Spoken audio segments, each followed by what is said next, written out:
بسم الله الرحمن الرحيم. نحمده ونستعينه ونستغفره ونعوذ بالله من شرور أنفسنا ومن سيئات أعمالنا. من يهده الله فلا مضل له ومن يضلله فلا هادي له. نشهد أن لا إله إلا الله ونشهد أن محمدا عبده ورسوله. أما بعد. معزز سامعین، آج ہم رجب کے مہینے پر کچھ گفتگو آپ لوگوں سے کریں گے۔ رجب دراصل اللہ تبارک تعالیٰ کا مہینہ ہے۔ ایسے تو سب مہینے اللہ نے ہی بنائے ہیں، لیکن کچھ مہینوں کو اللہ تبارک تعالیٰ نے خصوصیت عطا فرمائی ہے۔ انہی میں سے یہ رجب کا مہینہ اللہ نے اپنے لیے منتخب فرمایا ہے۔ فرمایا کہ رجب اللہ کا مہینہ ہے اور شعبان نبی کریم صلی اللہ علیہ وسلم کا مہینہ ہے، اور رمضان المبارک یہ مومنوں کا مہینہ ہے۔ تو رجب کے مہینے میں بہت ساری ایسی باتیں ہوتی ہیں دین کے نام پر جو کہ نہیں کرنا چاہیے۔ بہت سارے لوگ ایسے ہیں جو کہ رجب کی حقیقت کو سمجھتے نہیں اور اس میں ایسے ایسے کام کرتے ہیں جو کہ خرافات اور بدعت شمار کیے جاتے ہیں۔ اگر دیکھا جائے تو نبی کریم صلی اللہ علیہ وسلم رجب کا چاند جب نظر آتا تھا تو چاند دیکھ کر آپ یہ دعا پڑھا کرتے تھے: اللہم بارک لنا فی رجب و شعبان و بلغنا الی رمضان۔ اے اللہ، تو ہمارے لیے برکت دے رجب کے مہینے میں بھی، شعبان میں بھی، اور رمضان المبارک تک ہماری عمر کے حصے کو برقرار رکھ، ہم کو رمضان المبارک مل جائے، اس کی عبادتیں مل جائے خیر عافیت کے ساتھ۔ یہ دعا آپ صلی اللہ علیہ وسلم مانگتے تھے۔ تو ہمیں بھی یہ دعا پڑھ لینا چاہیے جب رجب کا مہینہ شروع ہو۔ ہم لوگ تو چاند دیکھنے کا اتنا اہتمام نہیں کرتے، لیکن کرنا چاہیے۔ ہمارے نبی رجب کا چاند دیکھتے تھے اور یہ دعا پڑھتے تھے۔ اگر ابھی تک ہم لوگ رجب کی مہینے کی شروعات کی جو دعا ہے وہ نہیں پڑھے ہوں گے تو اب پڑھ لیجئے: اللہم بارک لنا فی رجب و شعبان و بلغنا الی رمضان۔ اب میں آپ لوگوں کے سامنے رجب کے مہینے کی کچھ باتیں پیش کرنا چاہتی ہوں۔ کچھ لوگ ایسے ہیں جو رجب کے مہینے میں 22 رجب کو عبادت کے طور پر کنڈا مناتے ہیں۔ تو یہ کنڈوں کی حقیقت کیا ہے؟ دراصل رجب کا مہینہ ابھی جاری ہی ہے اور آج تقریباً 26 رجب المرجب ہے۔ بہت سارے لوگ سمجھتے ہیں کہ 27 شب کو شب معراج ہوئی تھی حضور صلی اللہ علیہ وسلم کو، لیکن حدیث میں کہیں اس کی صراحت نہیں ملتی کہ 27 رجب کو ہی معراج ہوئی تھی۔ میں آپ لوگوں کے سامنے یہ تمام باتیں واضح کرنا چاہتی ہوں کہ ماہ رجب میں بہت سارے کام ایسے ہیں جو نہیں کرنے کے ہیں اور لوگ اس کو کرتے ہیں۔ وہ ایک بہت معروف رسم کہنا چاہیے یا بدعت کہنا چاہیے یا اس کو آپ کو خرافات کا حصہ کہیں، وہ ہے کنڈے کی رسم۔ کنڈے کی رسم 22 رجب کو بہت سارے لوگ جن کے پاس علم نہیں ہے لیکن دین سے محبت ہے، دین سے ہمدردی ہے، دین کا ان کے دلوں میں درد ہے، تو وہ لوگ کسی کو بھی دیکھا دیکھی سازش کا شکار ہو گئے، کم فہمی کی بنیاد پر کنڈے کی رسم کے اندر شریک ہو جاتے ہیں۔ اور جو لوگ کنڈے کی رسم ادا کرتے ہیں انہوں نے یہ تاثر دیا ہے کہ یہ کنڈے حضرت امام جعفر صادق رحمۃ اللہ علیہ کے کنڈے ہیں، حالانکہ یہ کنڈوں کی رسم کا حضرت امام جعفر صادق سے دور دور کا بھی تعلق نہیں ہے۔ اس کی وجہ یہ ہے کہ امام جعفر صادق کی پیدائش رمضان المبارک کے مہینے میں سن 80 یا 83 ہجری میں ہوئی اور آپ کی وفات شوال المکرم 148 ہجری میں ہوئی، اور رجب میں نہ ان کی پیدائش ہے اور نہ ہی رجب میں ان کی وفات ہے۔ تو 22 رجب کے معاملے میں ان سے جو ان کے نام پر جو کنڈا منایا جاتا ہے، تو 22 رجب کا تو دور دور تک بھی ان کے پیدائش اور وفات سے تعلق ہے ہی نہیں۔ ہاں، یہ بات ثابت ہے کہ حضرت امیر معاویہ رضی اللہ عنہ کی جو وفات ہوئی تھی وہ 22 رجب کو ہوئی تھی، 22 رجب المرجب تھی، اور آپ کی وفات ہوئی سن 60 ہجری، 22 رجب اور سن 60 ہجری میں حضرت امیر معاویہ رضی اللہ عنہ کی وفات کا واقعہ پیش آیا۔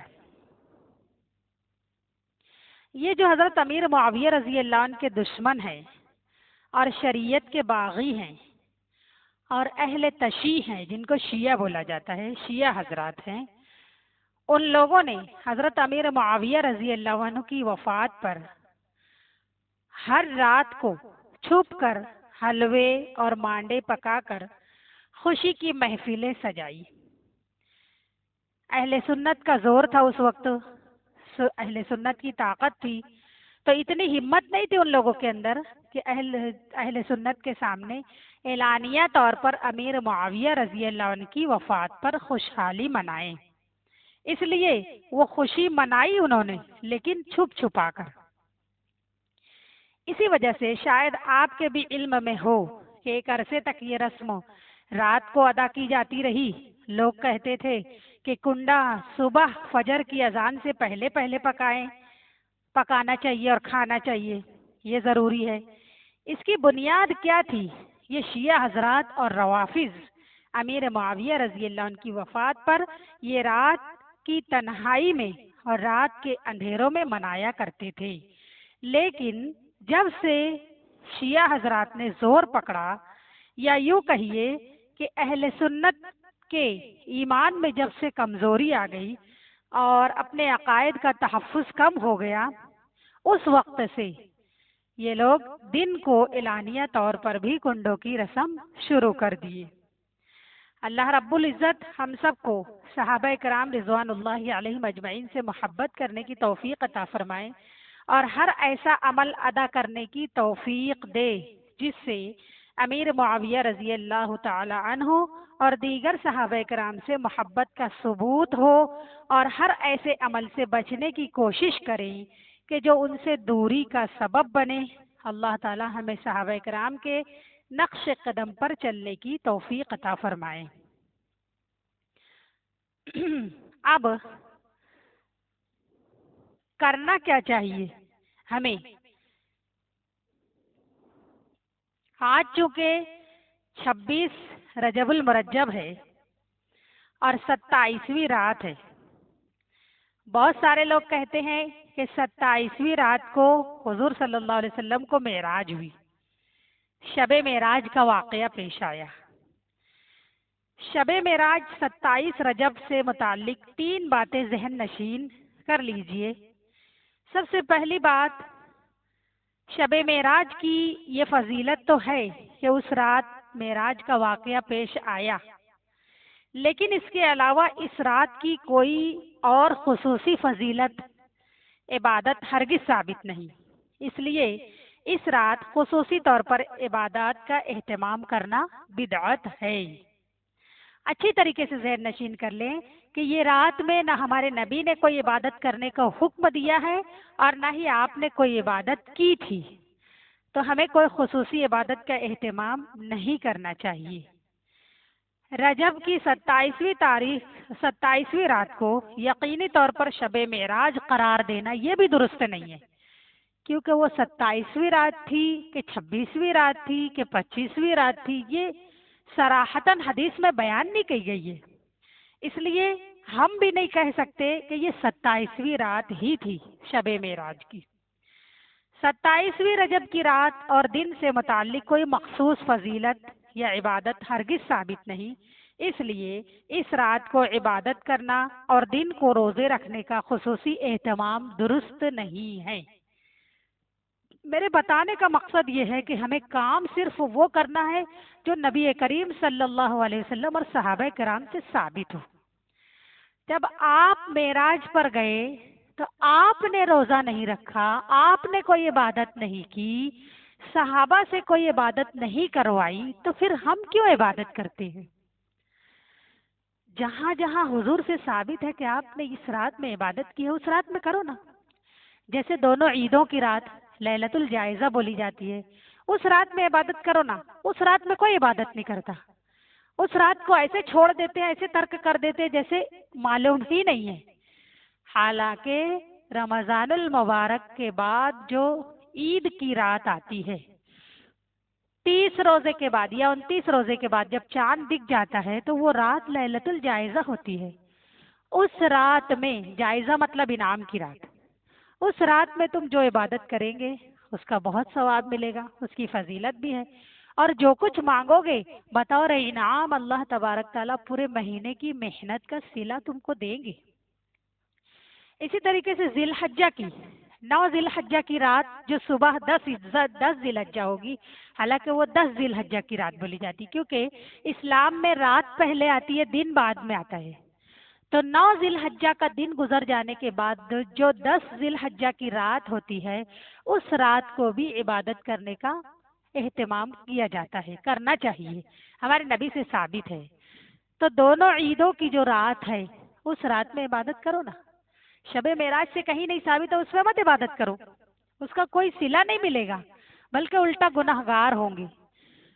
اصل میں حدیث شریف میں آتا ہے کہ کوئی بھی کام اپنی طرف سے اگر ہم لگا کے کریں گے، اپنے من گھڑت کاموں کو اگر ہم کریں گے، اپنے دماغ سے کوئی بات بنا لیں گے اور اس کو ثواب سمجھ کے کریں گے تو وہی بدعت ہے۔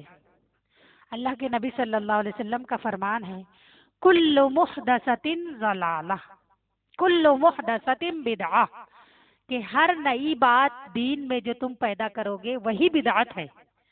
وکل بدعۃ ضلالہ، اور ہر بدعت ضلالہ ہے یعنی گمراہی ہے۔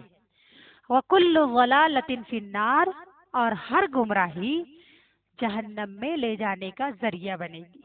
اس لیے آج سے ہم سب کو چاہیے کہ یہ عزم کر لیں، نہ ہم 22ویں رجب کا کنڈا منائیں گے اور نہ ہی ہم شب معراج کے نام پر کوئی عبادت کریں گے، یا رات بھر جاگیں گے، یا روزے رکھیں گے وغیرہ وغیرہ۔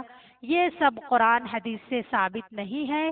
اللہ تعالیٰ سے دعا کرو کہ اللہ ہم سب کو ایسی گمراہی والی باتوں سے، بدعت سے حفاظت فرمائے، اور ان کاموں کو کرنے کی اللہ ہمیں توفیق عطا فرمائے جو ہمارے نبی سے ثابت ہے۔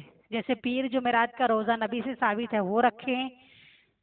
شعبان کے مہینے میں آپ ازواج مطہرات کو حکم دیتے تھے کہ آپ لوگوں کے جو روزے چھوٹ گئے ہیں رمضان المبارک کے، گزشتہ رمضان کے، وہ آپ لوگ اس مہینے میں رکھ لیں تاکہ آنے والے رمضان کا استقبال تم خیر و عافیت سے کرو، جو پچھلے گزشتہ تمہارے چھٹے ہوئے اس کو مکمل کر لو۔ تو شعبان میں روزے رکھو، پیر جمعرات کو روزے رکھو، اور جو تم اللہ کے نام پر نظر مان لیتے ہو، منت مان لیتے ہو کہ میرا فلاں کام ہو جائے گا تو میں اللہ کے لیے اتنے روزے رکھوں گی، اتنی نماز پڑھوں گی، اتنی عبادت کروں گی، تو یہ سب قرآن حدیث سے ثابت ہے، یہ کرو۔ معراج اور شب معراج کے نام پر کوئی عبادت نہیں ثابت ہے، اس لیے اس کو مت کرو، کیونکہ تم سمجھ کے کریں گے یہ عبادت ہے، لیکن وہ عبادت نہیں ہوگی بلکہ گمراہی کا ذریعہ ہو جائے گی، اور ہر گمراہی تمہیں جہنم میں لے جانے کا ذریعہ بنے گی۔ اللہ تعالیٰ سے دعا کرتی ہوں کہ اللہ تعالیٰ ہم سب کو کہنے سننے سے زیادہ عمل کی توفیق عطا فرمائے، اور مجھے امید ہے کہ آپ لوگوں کو میری یہ سب باتیں سمجھ میں آ جائیں گی۔ اللہ ہر گمراہی اور بدعت سے ہم تمام کی حفاظت فرمائے، آمین ثم آمین، وآخر دعوانا ان الحمد للہ رب العالمین۔